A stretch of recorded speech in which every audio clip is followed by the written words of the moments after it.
तडका Marathi YouTube चॅनलला subscribe करा. Video आवडला असेल तर लाईक करा. धन्यवाद. हाय गाईज, तुमचं तडका मराठीमध्ये स्वागत आहे. आज आपण छोले भटुरे बनवून पाहणार आहोत. ही त्याची सामग्री आहे. आता पहिल्यांदा कांदा, टमाटर हे सगळे कापून घ्यायचे. नंतर आपल्याला कोथिंबीर कापून घ्यायची आहे. कोथिंबीर ही आवश्यक असते, कारण की मधातली जी भावना असते ना, ती कोथिंबीरच देते. त्याच्यानंतर सामग्री दाखवितो. सांबर मसाला, काजू, काळा मसाला, हळद, कांदा. त्याच्यानंतर आपण छोले घेऊत आणि त्याला एका पातेल्यात टाकून ठेवू. नंतर आपण ते छोले थोडं बॉईल करूत. आता सगळी सामग्री रेडी आहे, तर या सामग्रीला आपण कढईमध्ये टाकून घेऊ. पहिल्यांदा तेल गरम व्हायला ठेवलं आहे. नंतर आता लवकर ह्याला भुनून घेऊ. चांगलं भुनल्याने मधातलं जे टेस्ट असते, जे गारवा असते ते येतंय. एकदम झणझणीत होतंय. पहिल्यांदा भुनून घ्यायचं. नंतर हे बघा असं केलेलं आहे. आता ते भुनलेलं काढायच्या नंतर हे तेल डबल ठेवलं आहे. आता ह्याच्यामध्ये मोहऱ्या, नंतर बाकीची सामग्री टाकण्यात येते. आता कांदा हे आता सगळे भुनून झाल्याच्या नंतर आपण ह्याला परतून घेऊ. नंतर हे जे वाटण आहे ह्याला आपण मिक्सरमध्ये टाकू, जेणे की त्याची ग्रेव्ही तयार करायला खूप सोपं जाईल. आता हे भांड्यामधून मिक्सरमध्ये टाकू. आता ह्याच्यामधला बघा कसा टेस्ट झालेला आहे,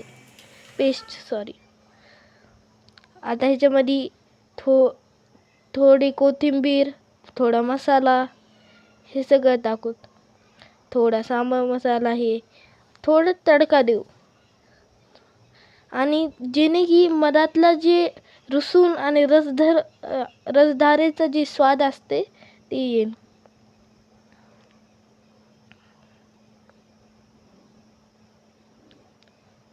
आता हे पेस्ट बनवून झालेलं आहे. ह्याच्यामध्ये ग्रेव्हीचं पेस्ट पण टाकूया. नंतर ह्याच्यामध्ये आपण ह्याला रंग सुटलेला आहे, तर ह्याच्यामध्ये आता छोले टाकूया. छोले टाकायच्या नंतर आता दिसायला तर एकदम झणझणीत वाटतंय. आता ह्याच्यामध्ये मीठ टाकू. आणि आता आपलं छोलेची भाजी रेडी आहे. खूप भारी वाटते आणि तोंडाला रसच सुटते ह्यानं. खूप भारी.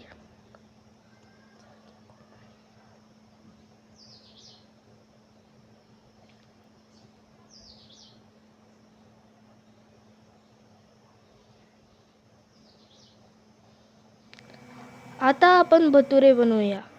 भटुरेसाठी आपण थोडा आटा घेऊ आणि त्याला पोळीच्या शेपमध्ये बारीक पुरीसारखं शेप देऊ.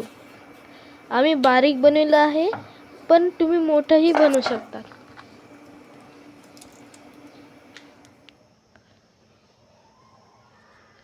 बघा हे तेलमध्ये टाकायच्या नंतर आपण ह्याला थोडं हलवायचं, जेणं की ह्याला हे फुगतंय आणि ते ना मुलांच्या तोंडामध्ये रस सुटतं. खूप छान.